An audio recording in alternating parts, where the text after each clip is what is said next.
Assalamualaikum warahmatullahi wabarakatuh.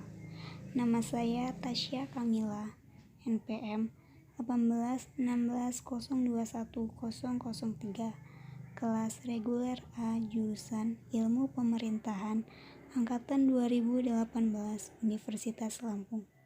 Saya membuat video ini untuk menyelesaikan ujian akhir semester mata kuliah Ekonomi Politik Pembangunan.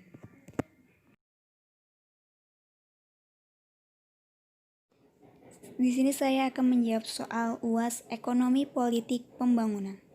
Jika Anda diminta bupati atau wali kota untuk memberi rekomendasi kebijakan dalam rangka mengentaskan masalah kemiskinan di kabupaten atau kota di mana Anda berasal, apa kira-kira prioritas kebijakan yang Anda rekomendasikan?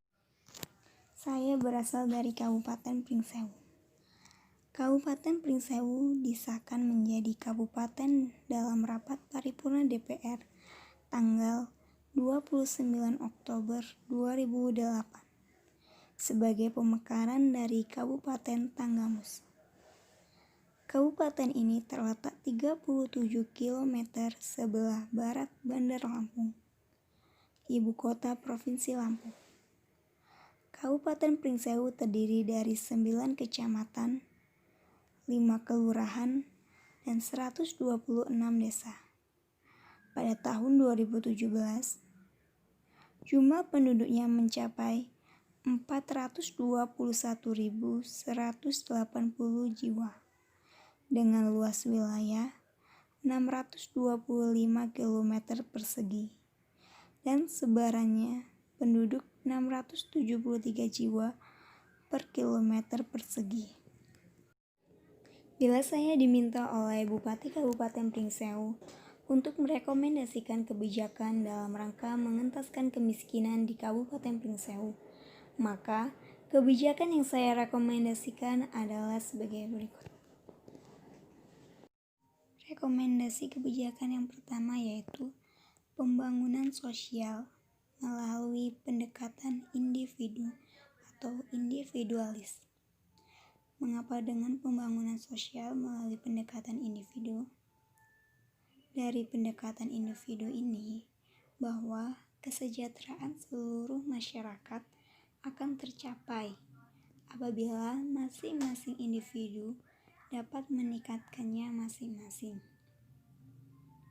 Upaya yang dapat dilakukan adalah dengan mendorong budaya kewirausahaan dan mendorong munculnya usaha-usaha kecil, serta mendorong peran individu secara optimal yang dapat mendayagunakan budaya kewirausahaan dan iklim usaha yang tercipta.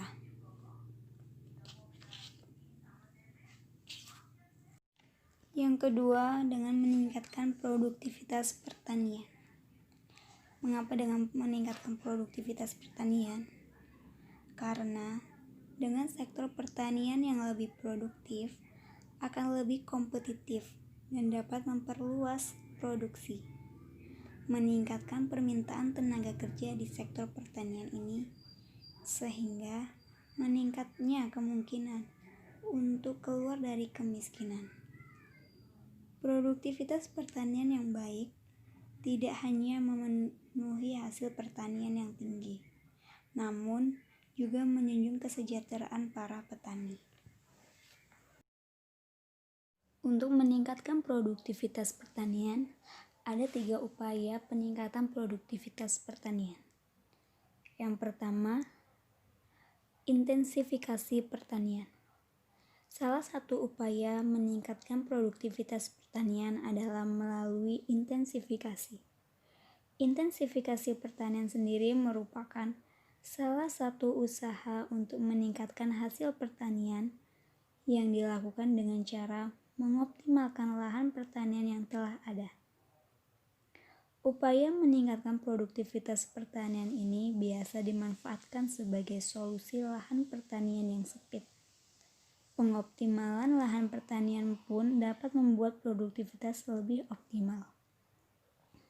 Kemudian yang kedua, ekstensifikasi pertanian. Untuk meningkatkan produktivitas pertanian, dan memperluas lahan pertanian, ekstensifikasi pertanian perlu dilakukan.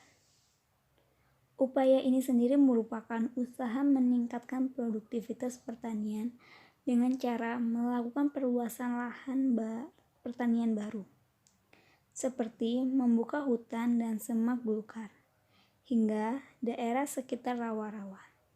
Daerah pertanian yang belum digunakan juga termasuk langkah dalam ekstensifikasi pertanian. Ekstensifikasi pertanian sendiri dapat dilakukan oleh petani maupun berdasarkan program yang telah dibuat. Ekstensif pertanian umumnya perluasan lahan pertanian ini dilakukan secara mandiri, yang dilakukan secara berkesinambungan. Langkah yang tepat untuk memenuhi tingginya permintaan kebutuhan pangan ini pun banyak jenisnya, tergantung lahan yang digunakan. Di antaranya pembukaan hutan baru, pembukaan lahan kering, hingga perluasan lahan pertanian melalui pembukaan lahan gambut. Kemudian yang ketiga, inversifikasi pertanian. Inversifikasi pertanian merupakan usaha penganekaragaman jenis tanaman pertanian. Langkah ini dilakukan dengan tujuan menghindari ketergantungan pada salah satu hasil pertanian saja, sehingga selanjutnya dapat berdampak positif untuk meningkatkan produktivitas pertanian. Diversifikasi pertanian bisa dilakukan salah satunya dengan sistem tumpang sari. Misalnya lahan ditanami kacang panjang, jagung, dan jenis tanaman lainnya. Bisa juga dengan memperbanyak jenis kegiatan pertanian. Misalnya selain bertani, petani juga beternak ikan atau ayam yang bisa dilakukan oleh petani itu sendiri.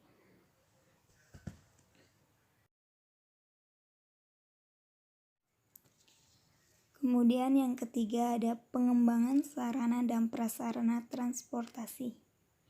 Mengapa pengembangan sarana dan prasarana transportasi?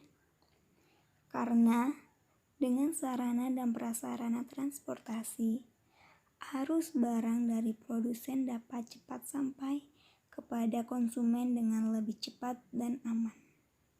Di Kabupaten Pringsewu sendiri, masih banyak jalan yang rusak. Seperti contohnya di jalan menuju Ambarawa.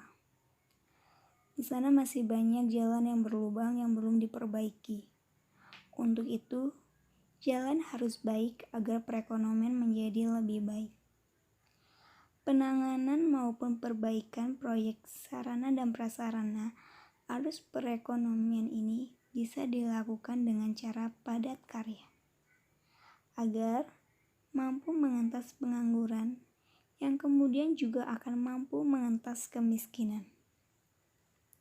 Mengapa dipilih padat karya? Karena dengan cara itu, maka proyek perbaikan itu dikerjakan beramai-ramai dengan seluruh warga. Dengan demikian, warga merasa ikut mengerjakan perbaikan sarana dan prasarana tersebut. Sehingga kaum pengangguran maupun kaum miskin akan merasa ikut memiliki, sehingga mereka akan ikut menjaga hasil karya mereka. Selain itu, untuk mengentas mereka dari pengangguran dan kemiskinan. Itu 3 rekomendasi yang bisa saya sampaikan. Rekomendasi kebijakan yang pertama yaitu pembangunan sosial melalui pendekatan individu. Yang kedua, peningkatan produktivitas pertanian. Yang ketiga, pengembangan sarana dan prasarana transportasi. Pada dasarnya, kemiskinan sendiri muncul karena malpraktek pembangunan akibat formulasi kebijakan ekonomi, sosial, dan politik yang salah. Bahwasanya, dalam mengatasi kemiskinan, kita tidak bisa memaksakan pola pikir dan cara pikir kita kepada orang miskin. Strategi mengatasi kemiskinan sendiri seringkali gagal karena orang miskin diminta mengatasi masalahnya dengan pikiran orang awam dan bukan dengan cara pikir orang miskin. Terima kasih, itu yang bisa saya sampaikan. Wassalamualaikum warahmatullahi wabarakatuh.